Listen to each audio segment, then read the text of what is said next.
You know the day destroys the night, night divides the day. Try to run, try to hide, break on through to the other side. Break on through to the other side. Break on through to the other side, yeah.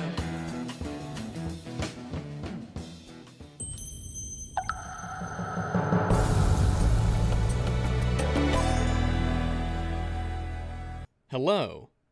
I have a reputation for being long-winded. In fact, it seems length is one of my specialities. So before we even get into the presentation itself, let's examine something from TED Talks. The tagline, if you will, for TED is Ideas Worth Spreading. That seems noble enough, doesn't it? If you go to TED Talks on YouTube, who have a channel with 6.5 million subscribers because, oh, Rags only goes after the little guys. They have videos like, It's Time to Reclaim Religion. How do students of color confront imposter syndrome? What will you tell your daughters about 2016? An interview with the founders of Black Lives Matter. Ooh, that one's looking bad. I guess we don't have a lot of terrorist sympathizers in the audience. It's time for women to run for office.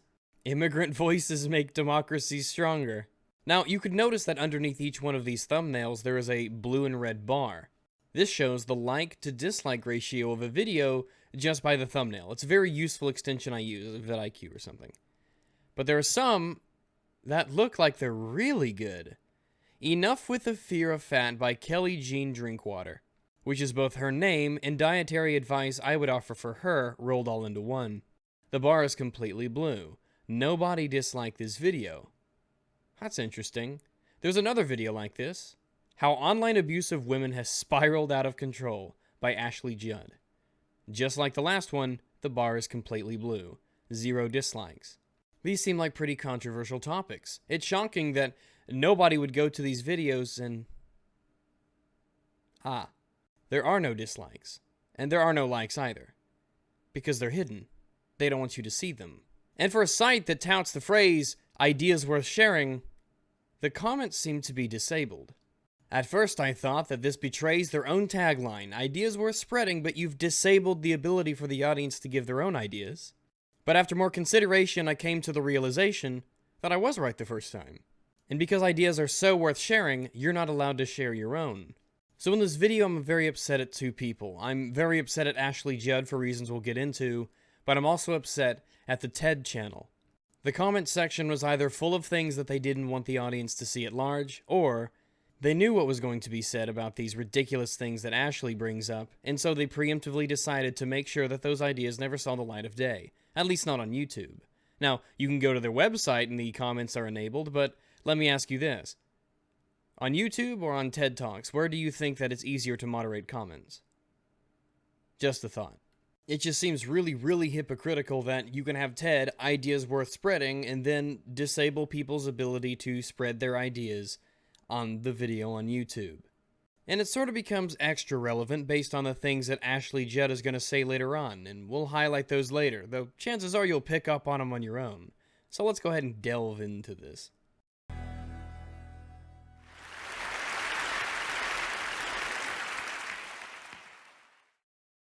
Yeah, for all the 10-year-olds in the audience. Ashley Judd, stupid fucking slut. You can't sue someone for calling them a cunt. Good, that's how it should be. If you can't handle the internet, fuck off, whore. Well, yeah, if you can't handle it, you need to leave. I wish Ashley Judd would die a horrible death. She is the absolute worst. That's a nasty thing to say. It's technically not a threat, though. Ashley Judd, you're the reason women shouldn't vote. Twisted is such a bad movie, I don't even want to rape it. Yeah, there's no way I'm sticking my dick in that. Whatever you do, don't tell Ashley Judd she'll die alone with a dried out vagina. If I had to fuck an older woman, oh my God, I would fuck the shit out of Ashley Judd. That bitch is hot AF. The unforgivable shit I would do to her. That's actually a compliment, Ashley. They're saying if they had to fuck an older woman, they would fuck you, and they would just go to town. I mean, they'd go crazy. That's not an insult.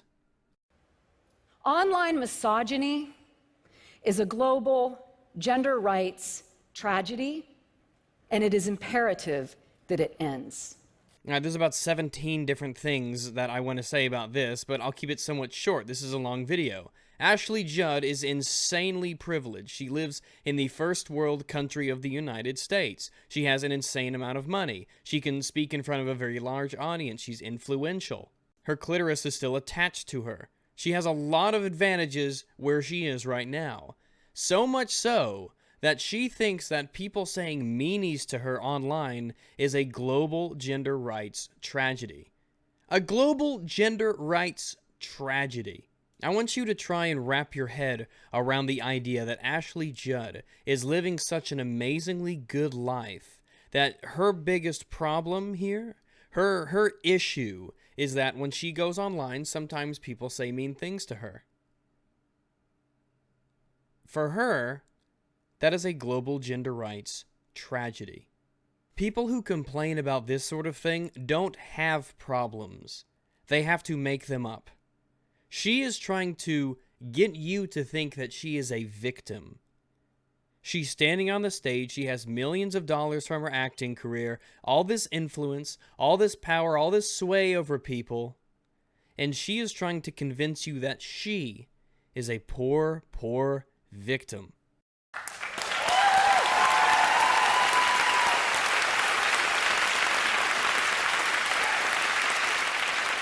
Girls' and women's voices and our allies' voices are constrained in ways that are personally, economically, professionally, and politically damaged. And when we curb abuse, we will expand freedom.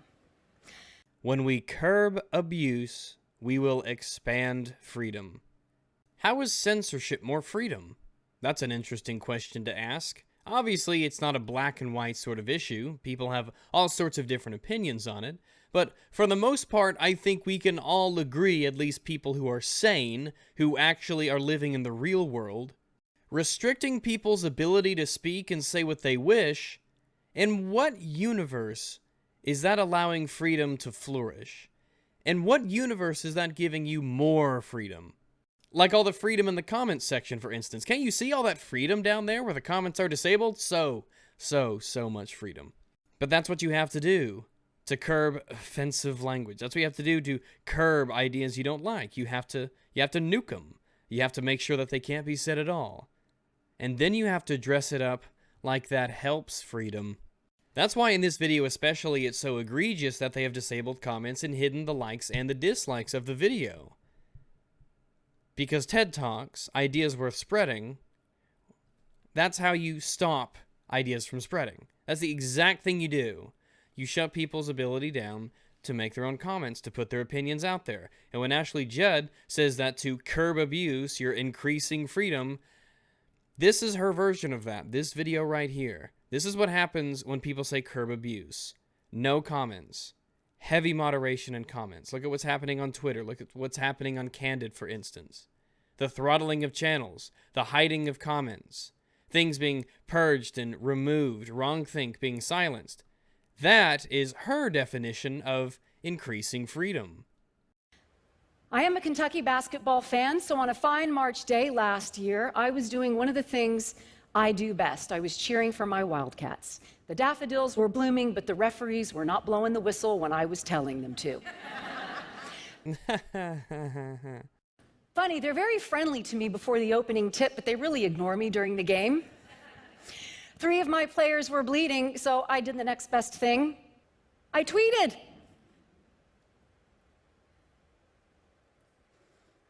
Oh, hey, the Razorbacks, that's my team. It is routine for me to be treated in the ways I've already described to you. It happens to me every single day on social media platforms such as Twitter and Facebook. Yeah, join the club. It happens to everybody. You're not special because it happens to you and you just happen to have a vagina. People say mean, nasty, horrible, awful things to me all the time. I'm just not a pussy about it and I ignore it like an adult. I don't go to TED Talks and get in front of a bunch of feministy women types, and you can see the audience, and bitch and moan because it happened to me, and that's the biggest problem in my life right now because I'm Ashley fucking Judd, the millionaire. Yeah, you must have a really tough life, Ashley. That sounds really tough. That sounds really, really hard to be you. Man, it must be awful. Why don't you just wipe your tears with those $100 bills? I mean, yeah, sure, you have a net worth of $22 million, but life's awful, and there's a global gender rights crisis happening in the world because someone said meany things to you online, because people say not so nice things to you, and you just can't handle that. Well, maybe you should take your consolation prize of being rich as fuck and learn to deal with it. Maybe you could afford a therapist or 2 or 20. Since I joined Twitter in 2011, misogyny and misogynists have amply demonstrated they will dog my every step. Haha. My spirituality, my faith, being a hillbilly, I can say that, you can't, all of it is fair game. Yeah, Ashley, you really look like the personification of hillbilly right now. Wow. I come from the middle of Arkansas, God and gun country. Nigel Farage would make a more convincing hillbilly type than you do. And I have responded to this with various strategies. I've tried engaging people. This one guy was sending me hyper-sexual, nasty stuff, and there was a girl in his avatar, and I wrote him back and said, "Is that your daughter?" Well, why didn't you just ignore him? Or block him? Because it's Twitter, and they allow you to do that. Why didn't you just do that and be done with it? People send me hypersexual stuff all the time. Sometimes the fan art gets a little erotic. It's the price of popularity, Ashley. It's the price of having your name out there. Some people hate you. Some people despise you. Many love you. Many like you. Many will fantasize about you. Sometimes this might become a little uncomfortable. I mean, you don't take a dick that size the first day. But social media gives you the options to block messages from people that you don't like hearing from, muting them, making sure they can't see you. You have all these tools at your disposal, Ashley. So maybe with your $22 million of net worth, you can come up with a solution. I'm not saying what other people are doing is necessarily right. What I'm saying is, you shouldn't be such a fucking pussy about it. I feel a lot of fear that you may think about and talk to women this way. And he surprised me by saying, "You know what? You're right. I apologize." Sometimes people want to be held accountable. Is it really a global gender rights tragedy if you can talk to somebody and they just say, "Oh, I'm sorry," and then it's solved? This one guy was musing to I don't know who that maybe I was the definition of a cunt. I was married to a Scot for 14 years, so I said, cunt means many different things in different countries. But I'm pretty sure you epitomize the global standard of a dick. Because when I do it, it's okay.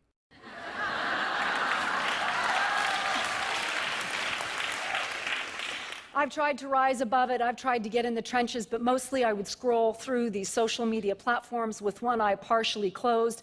What a brave person. Trying not to see it, but you can't make a cucumber out of a pickle. What is seen goes in. It's traumatic. Trauma. It's traumatic to read Twitter. Holy shit, woman. Yeah, have you ever considered that maybe the internet isn't the place for you? Maybe you're not cut out for fame? You can't look at all these comments and say, well, I am worth $22 million and I'm a famous actress. Maybe I shouldn't be so concerned with all these petty things that the people down there are saying about me. Nope, it's trauma. Post-traumatic social media disorder. And I was always secretly hoping in some part of me that what was being said to me and about me wasn't true. Well, you kind of come across as a massive, hypocritical, spoiled, privileged bitch. You know, just from this video here. I mean, that's kind of how you come across. So, maybe a little introspection might do you some good. Because even I, an avowed, self-declared feminist, Yeah, well, there's your problem. who worships at the altar of Gloria, internalize the patriarchy. Internalize the patriarchy.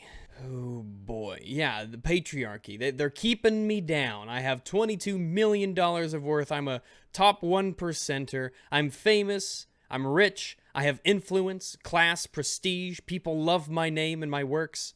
Hey, when I look around and people say the patriarchy, I say the patriarchy they need to get their shit together because they're not doing a very good job. It's not me being oversensitive. No, I've internalized the patriarchy. And I'm not going to talk about actual patriarchies that exist in, say, the Middle East. No, I'm going to talk about meany things on Twitter. This is really critical. Patriarchy is not boys and men. It is a system in which we all participate, including me. No. Patriarchy is definitely men. That men run patriarchies. You have actual patriarchies on this planet that keep women down. They can't read, they can't go to school, they can't drive, they can't vote, they can't leave the house without their husbands. They have arranged marriages. They have their clitorises chopped off when they're kids. And the worst part about these patriarchies is that these men and these systems that do exist and other parts of the world where it's real, they actually do brainwash women into thinking it's normal and it's okay. Women by the thousands, tens of thousands, by the millions are suffering under actual patriarchies. And because someone said you're a cunt and you stopped and thought, oh, maybe I am, maybe I should check what I'm doing, maybe I should stop and examine my actions and my words, you're comparing that with their struggles? Don't you think that maybe devalues their suffering? On that particular day, for some reason, that particular tweet after the basketball game triggered something called a cyber mob.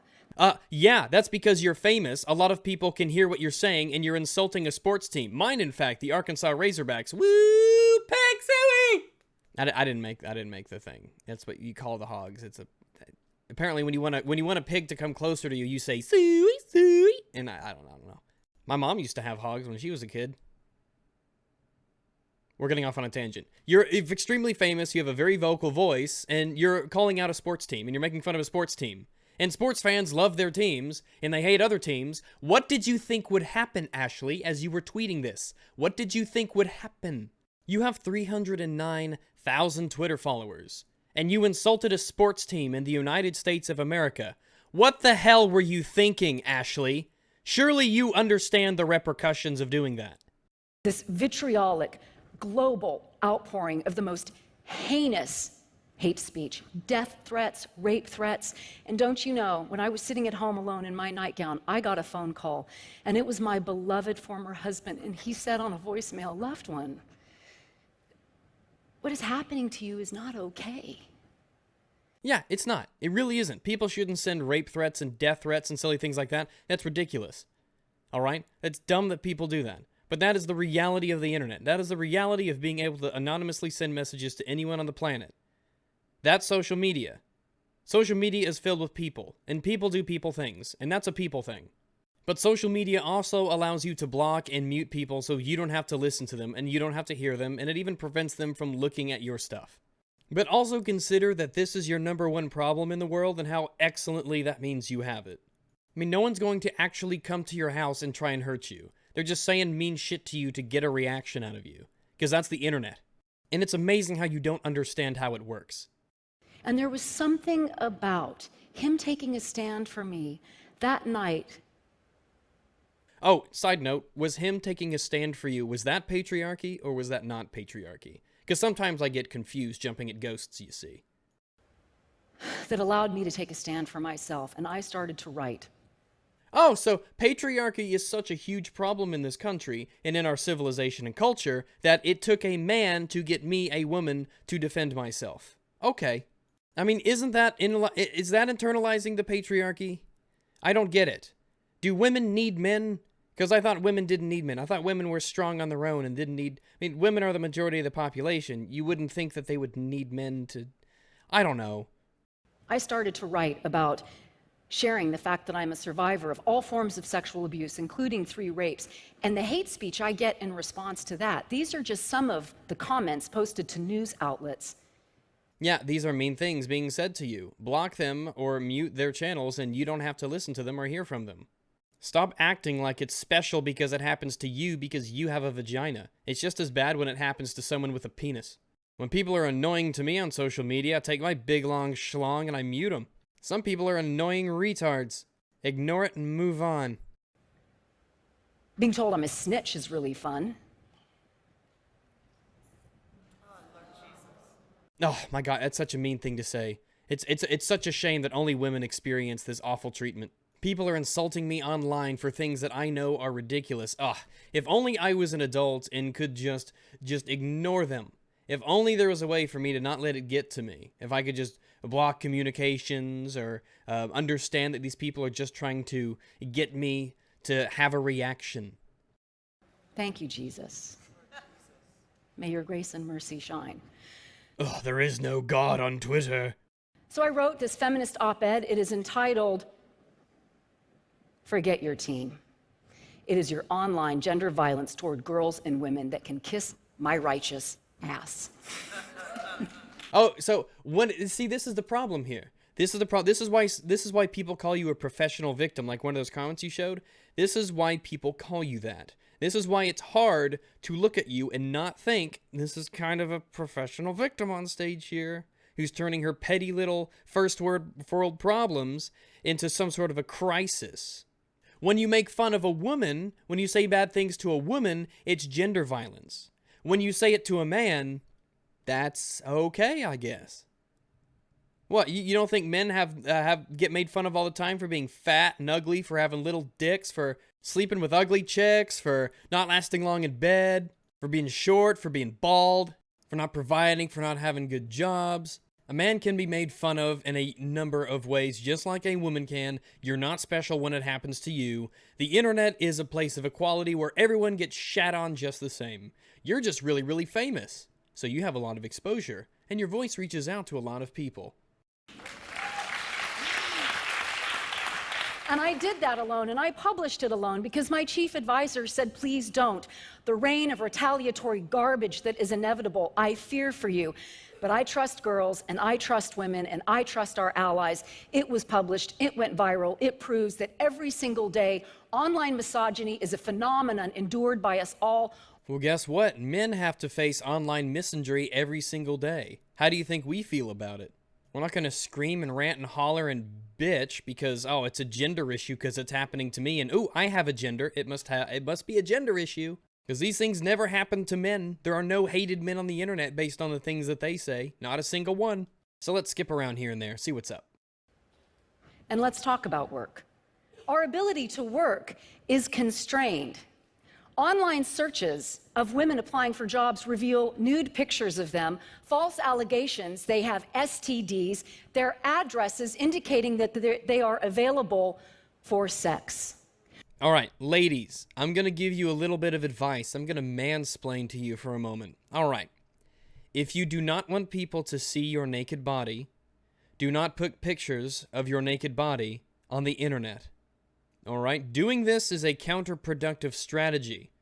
Now, I'm also going to go out on a limb here and say that if a man did the same thing, this would hurt his chances of being hired. If I, for instance, decided I would make a gif of me helicoptering my big-ass dick up, well, whatsoever a man reapeth, so too does he sow. The same thing applies for both, but I guess it's only a problem when it happens to women. And when we talk about revenge porn, that's illegal. That's super illegal. That is against the rules. If you do that and you're caught, you can get in some serious trouble. However, let's skip to this part in her little tirade here. If you didn't have quite a solid grasp on how privileged and wealthy and well-to-do Ashley Judd actually is, maybe this will help to cement it further. I actually pay someone to scrub my social media feeds, attempting to spare my brain the daily iterations of the trauma of hate speech. And guess what? I get hate speech for that. Oh, you live in an echo chamber. Well, guess what? Having someone post a photograph of me with my mouth open saying they can't wait to come on my face, I have a right to set that boundary. Imagine being so wealthy and so powerful and having such influence that you have the capacity to hire a person whose sole job it is to scrub your Twitter feed of things that you might not want to see. I'll bet most of the people who watch this video can only dream of being so rich and privileged and influential that they can do that. You could give Ashley Judd a pile of gold, and she would complain about how heavy it is. This is up there with first world problems like, I have to buy a router for the Wi-Fi so that the signal reaches everywhere in my mansion. Or, gosh, it sure takes a lot of money to redo the upholstery on my Bentley.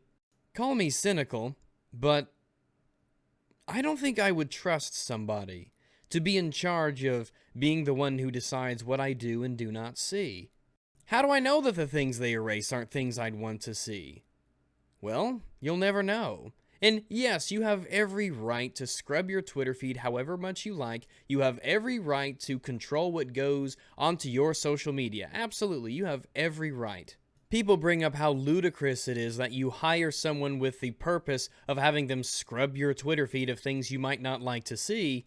Well, because it makes you seem insanely hypocritical and spoiled and privileged. You and the top 1% of 1% of society are trying to play the victim.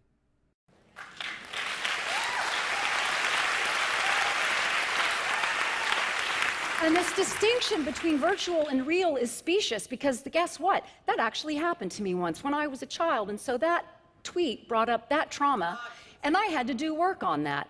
But you know, it really actually isn't, though. The line between real and virtual is actually extremely lucid. The line between virtual and real is obvious. It is blatant. It is impossible to misconstrue. you know what we do? We take all of this hate speech and we disaggregate it and we code it and we give that data so that we understand the intersectionality of it. Look, you made fun of a sports team and someone photoshopped your face in front of a pig's ass. You know what happens when people do that to me? Not that specifically, but do something like that to me? I ignore it because I'm an adult. Have you guys ever heard of the Ralph retort? You see, the Ralph retort got drunk and fell asleep in a hotel lobby. And for those of you who are outside of the United States, let me explain this to you. You see, in the United States, whenever a police officer pulls you over or stops you for doing something illegal, you have two options. One, you can go quietly and accept your fine or your ticket or your prison sentence. However, in America, there's actually a second option. You can actually challenge your arresting officer to hand-to-hand combat. If you emerge the victor from the ensuing pugilism, not only are your charges dropped, but you're given a free voucher that can be redeemed at any barbershop for a free haircut design of your choice. As you can see, Ethan Ralph lost. And for someone with a blog called The Ralph Retort, his namesake doesn't really make much sense because he's not really good at retorting. You see, Ralph's a bitch. Not long ago, he got into a Twitter feud with another YouTuber that I enjoy, named Jeff Holiday.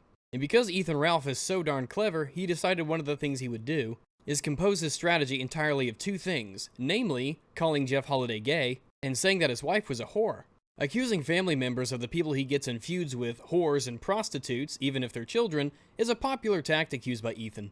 And in a further attempt to prove to everybody just how classy he is, he had a live stream after the Jeff Holiday Twitter feud to bitch and moan because that's what Ethan Ralph does. You should watch it, it's funny, because Ethan Ralph is a bitch. So this is Memory Holiday, and once she heard about Ethan Ralph accusing her of being a whore and making fun of her for no reason, she didn't put up with it because she's a grown-ass woman and she doesn't want to put up with your stupid bullshit, Ethan. Now back to you, Ashley. I'm not going to say that I know too much about the Holiday household, but I'm going to bet, actually, I don't know, how much money do I have on me right now? Let me reach in my... I'm going to bet you 50 cents and, one of my extra Bad Dragon coffee mugs that their combined total net worth is under $22 million. The point of this is this. One, I wanted to make fun of the Ralph retort, but you should be up there on that stage using your power and your influence and your money and your privilege to tell women that they should be strong in the face of adversity, and when people send them shit like this online, they should be strong, they should have a backbone, they should resist it, they should either fire back and fight fire with fire, use this massive following of yours to humiliate these people in front of tens of thousands of people. Go on the offensive. Do not be afraid. You should tell women to be like that. Or you should tell them that if it just annoys you, or if it's not worth your time, mute them, block them, or just ignore them. Tell them that they should be strong. Tell young women growing up that they have power, that they have the ability to solve their own problems, that they don't need some magical movement or some imaginary panacea, or they don't need censorship or any of this garbage. Tell them that they are strong in and of their own rights. Empower them, Ashley. Don't get up on stage and play the victim. Don't act like you're powerless, and God, don't call it a global gender rights tragedy. So now Ashley's going to talk about some solutions that she has to these terrible tragedies that occur. Number one, we have to start with digital media literacy, and clearly it must have a gendered lens. Kids, schools, caregivers, parents, it's essential. Yeah, clearly, that's what we need to do, is we need to tell kids, especially from an early age, that they need to start looking at gender, also skin color, and ethnicity, and nationality. Don't tell kids growing up, especially ones that are going to be internet savvy, whether you like it or not, to not think about things like gender because it doesn't matter because we're all people. No, no, no, it needs to be through a gendered lens. If you do that, you cannot win. Either people are humans first and everything else second, if anything else at all. I mean, what are you going to do? Tell them that women are extra fragile? Well, that implies that they're weak and they can't take care of themselves. Are you going to say that men can handle it? Well, that implies women can't. What about laws that give harsher penalties for doing things to women? Well, I mean, that kind of goes against the dictionary definition of feminism, which is equality based on gender. Well, so we can't do that. Why don't you just tell people to treat everybody with respect? Unless they do some stupid bullshit, and then fire away. 2, shall we talk about our friends in tech? Said with dignity and respect, the sexism in your workplaces must end. Well, I mean, most big companies have an HR department, and the ones that are too small, it's personal enough where you can go to the manager. I mean, sexual harassment in the workplace, that's illegal. You can't do that. People get fired for that sort of thing. I've seen it happen in person. I mean, I have to wear pants every day now. These are rules that are on the books, Ashley. This isn't something revolutionary. EDGE, the global standard for gender equality, is the minimum standard. And guess what? Silicon Valley, if L'Oreal in India, in the Philippines, in Brazil, and in Russia can do it, you can too. When you only bring this up for a second, but when you're saying things like India and Russia and all these other countries can do it, but we can't, something tells me the numbers are cherry-picked, or they're askew, or the definitions are a little loaded. Now, call me naive, and maybe I'm just out of touch, but if I was a woman, I think I would much rather work at somewhere in Silicon Valley in the United States of America than someplace in Russia or L'Oreal in India. Let's just say I'm very skeptical of this report and how things are tallied up. Enough excuses. Only when women have critical mass in every department at your companies, including building platforms from the ground up, will the conversations about priorities and solutions change. Oh, that's not exactly meritorious of you, Ashley. I mean, you're arguing for quotas. I mean, women are 52% of the population. They literally, if they all, as a cohesive unit, decided they wanted something, they would get it. But you see, the thing is, Ashley, women are not a community. They're a demographic. They don't agree on everything. That's why so few women identify as feminists. That's why the movement is dying. Have you ever considered the fact that maybe women don't want to go into these jobs? Maybe as a whole, or as an average, women want to do other things. Because men and women make different decisions. Maybe if you actually did respect the choices that women take, even if it's not your own choice, you would recognize their agency. And more love for my friends in tech. Profiteering off misogyny in video games must end. Ooh, Ashley, why don't you name some for us? Why don't you name a couple video games that profit off of violence against women? Why don't you name a few, Ashley? Because you don't exactly seem like the type who knows fuck all about video games. Really, Ashley, name one. Name one AAA, AA, name one indie game, name one video game where the objective or the goal is to reward the player for performing violent acts against women, for raping them, for going out and murdering them in the streets. Tell me, Ashley, name a game. Name a game. Just one. Name one single game where that's the goal. Name one misogynist game where the goal is to be a misogynist, where it's all about inflicting harm or harassing women. Really, name a game. What? Grand Theft Auto? Is that what you might say? Grand Theft Auto is often put up on that pedestal as the bad game. That's the bad thing. Don't let your kids play Grand Theft Auto. That Grand Theft Auto is all about hating on women. You can shoot prostitutes in Grand Theft Auto, don't you know? Well, you can shoot men as well, to the exact same capacity as we all know. You can shit on everybody if you want. That's one thing about Grand Theft Auto. You can be a dick to everybody, man and woman alike. So it's not that. You know what, Ashley? I bet you just heard some things and you decided, it's probably right. You heard the things that those anti-gamergaters were saying about us evil gamers, us awful, misogynist, hateful, cruel, horrible gamers, and you ran with it, didn't you? Wouldn't be hard. Look at the crowds you have here. Does that look like a bunch of gamers to you? Do they know about Grand Theft Auto? Do they know about any of these games? Of course not.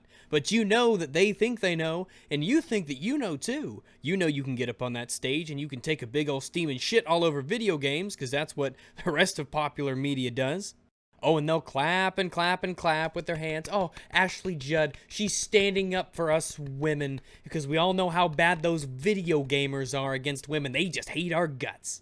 And let's not mention the insanely hypocritical statement it is in the first place. Let's look at your career, Ashley. How did you get that $22 million of net worth? Well, a lot of it was from acting. Let's take a look at your movie history, Mrs. Profiteering off of Misogyny. In Twisted, Ashley Judd is given the date rate drug and experiences multiple blackouts. Gosh, that's awfully misogynist, drugging a woman. In Kiss the Girls, not only is she drugged, but she's kidnapped as well. In Eye of the Beholder, Ashley Judd plays a serial killer. How misogynist is it to portray a woman as a serial killer? Not all women are serial killers, you know. So sexist. In Bugs, her character engages in alcohol and drug binges. Ooh, that's not a good depiction of women. I mean, yeah, there's a guy who has the same problem, but no. Think of the women who might watch this and get ideas. The list goes on about movies that Ashley Judd stars in or plays a role in which bad things happen to women, or where women in the movie are not exactly the most upstanding of citizens. They certainly aren't leaving a good role model behind for young girls growing up in a modern society. How irresponsible of you, Ashley. How terrible, how awful, how misogynist of you to profiteer off these images of women. So Ashley, maybe, just maybe, before you point the finger at things you don't understand, you know nothing about, you don't offer any examples up to show us just why the misogyny in video games is running rampant and contributing to this global gender rights crisis of yours. Maybe you should use a little introspection at your own career. Because I'm going to go out on a limb and say those $22 million didn't just spring out of nowhere. I'm so tired of hearing you talk to me at cocktail parties, like you did a couple weeks ago in Aspen, about how deplorable #Gamergate was, when you're still making billions of dollars off games that maim and dump women for sport. Basta, as the Italians would say. Enough. You know, the fact that you say that makes me understand that you don't know the first thing about Gamergate, and the people in the audience, all these ladies clapping because they're so happy a woman is standing up to those bad gamers in the tech industry. Well, it shows they wouldn't know what Gamergate was if it bit them on the ass. Gamergate was a response to the corruption in video games journalism. It was a lashing back from gamers, normal gamers, everyday gamers, about the forced diversity and inclusivity, the political agendas, the feminism, the social justice warriors' personal goals. It was a resistance of all that coming into the video games. It was resistance against all that stuff that the mainstream media wanted to push from coming into video games, the hobby we know and love.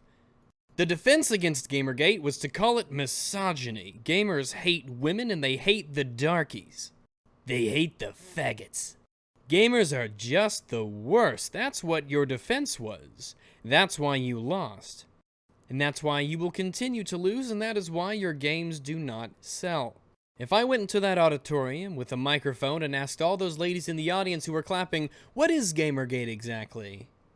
I bet most of them wouldn't know where to begin. Oh, but Ashley Judd sure hates it, so it must be awful. Our friends in law enforcement have much to do, because we've seen that online violence is an extension of in-person violence. Of course, video game violence makes human beings violent. When I play Grand Theft Auto, the first thing I do when I set down the controller is go rob the closest corner store with my Glock. I leave the twist tie off the bread, I put the milk in the bowl before the cereal.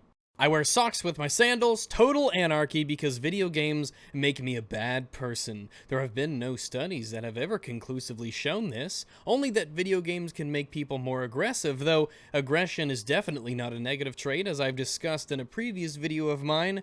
It can be just as positive, in fact, is normally positive for people to be aggressive. It helps people achieve their goals, it helps them do great things, but you, Ashley, you don't see that.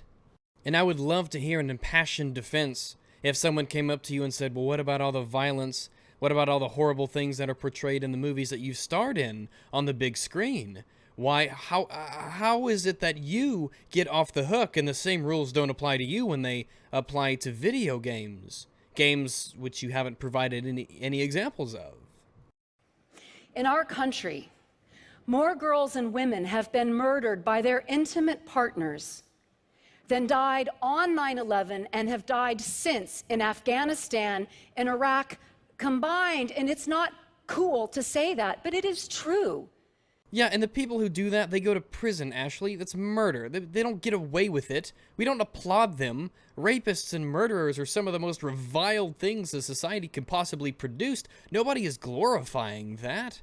But did you know, according to the Department of Health and Human Services, they found that 71% of children who are murdered by a parent are murdered by their mother.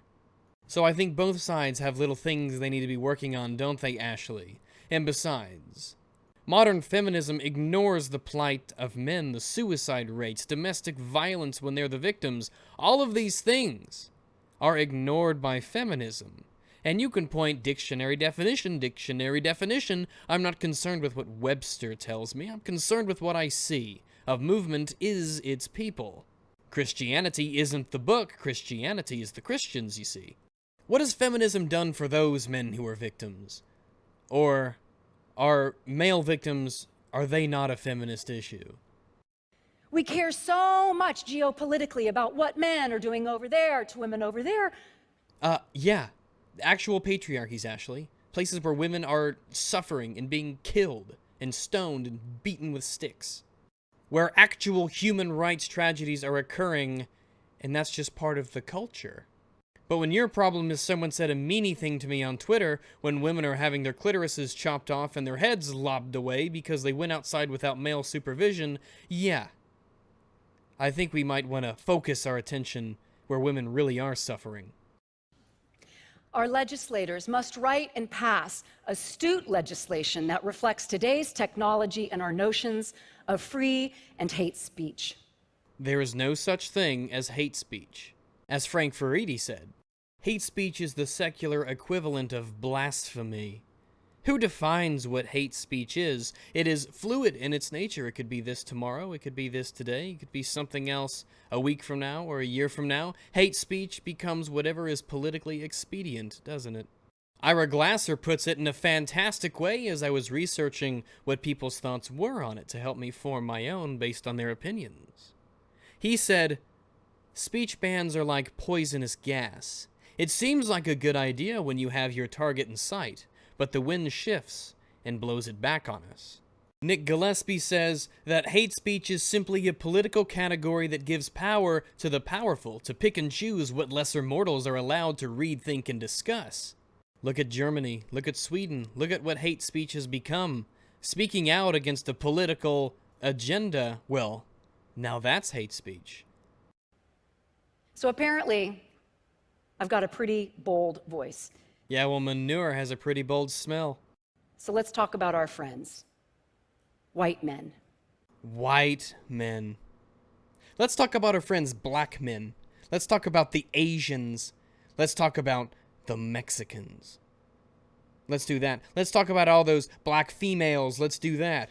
Oh, you can't say any of that. That's racist. That's hateful. That's, oh, dare I say it, that's hate speech. But you can say anything about white men, can't you? You can say anything you want about white men. Let's segue back to gaming for a moment and game development. Ian Miles Chong posted this today on Twitter, and I thought it was, well, I thought it was really, really educational. So let's do some learning. In a tweet, he said, there are more male protagonists than female ones in video games because male protagonists allow developers more creative freedom with this picture, the Galbrush paradox. Imagine, if you will, a video game character. Socially awkward, inept, pathetic, the worst pirate ever, a goddamn laughingstock. And that's alright, he was designed that way. The name is Guybrush, by the way. Now imagine Guybrush with all of the flaws as Galbrush, a girl. You fucking sexist. And that's why men, white men, are more prevalent in games than women, because no one gives a crap. They can be whatever people want them to be. Stupid, smart, a stud, fatty, because no one is offended. Because it doesn't matter what you say about white men. You can't be racist, you can't be sexist, you can't be offensive, because fuck white men. It's all their fault. They're never victims. They're not people. They are the oppressors. They're just the means to an end. I can see why you disabled the comments, and I can see why you don't want the likes and dislike ratio to be shown. But when you make this about white men and what they need to do, well, all of a sudden, I stop feeling sympathy for all the nasty things that are sent your way. Because a part of me says, you know what? When she says things like that, maybe Ashley Judd is getting just what she deserves online when she goes out and says things like that. You have a role to play and a choice to make. You can do something, or you can do nothing. According to this poll by the Huffington Post, only 23% of women and 16% of men consider themselves feminists, meaning only 1 in 5 Americans considers themselves that. 37% of people consider feminism a negative term, only 26% consider it a positive one. Even among women, the term is negative in connotations compared to positive, 32% to 29%. Gosh, that sure is a lot of video gamers, right? I bet they're to blame. I bet Gamergate is to blame too. It's internalizing all that misogyny, isn't it, Ashley? People aren't buying what you are selling, including this doggo. And lastly, believe her. Believe her. No. No. Absolutely not. Women can lie just like men can lie. Do not believe her. Because everyone is innocent until proven guilty. We've all seen how false rape allegations can destroy the lives of men. The pillar of Western judicial systems is the idea that you are innocent until you are proven guilty, and to say that you should just believe her when she makes an accusation against a man is contradictory to that idea. Without it, justice crumbles.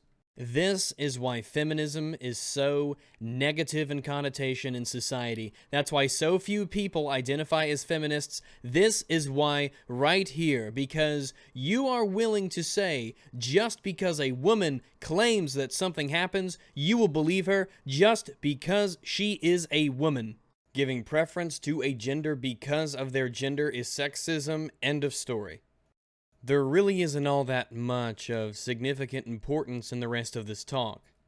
You can watch the entire talk and the link in the description if you wish, though I think I covered really the relevant bits relating to social media, to video games, and to, well, her agenda. This isn't good for you, and it's not good for me. It's not good for anyone the way that she looks at problems, the double standard that she holds, for instance, a video game or two compared to the one that she sees in herself. It's only a problem when they do it, and it's only bad when it happens to a woman. As someone who actually does believe that women are strong and powerful and don't need men in order to succeed in life, who don't need extra help, who are capable in and of their own right, I think it's really condescending and insulting in a lot of ways the way she talks about them. I find Ashley Judd extremely hypocritical. Her issues and personal gripes are the most top tier of first world problems. And while I'm pissed at Ashley Judd and I'm really upset that she slanders video games, especially in a very small segment of the talk, granted, but in a very big way, I'm also upset at TED Talks for censoring the discussion here where moderation of comments is much more difficult. I'm upset that they've hidden the likes and the dislikes on this video, and if it was a stipulation of Ashley Judd that it should be done, I feel they shouldn't have agreed.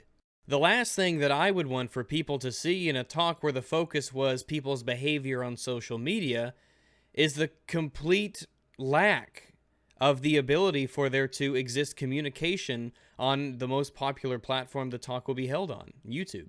At least I think so. I imagine the YouTube audience is bigger than the one at the TED Talks website. But honestly, I think this is kind of the thing that she wants. I think she wants this level of moderation in comments. She doesn't want to allow people to speak their minds, regardless of how much she doesn't like it.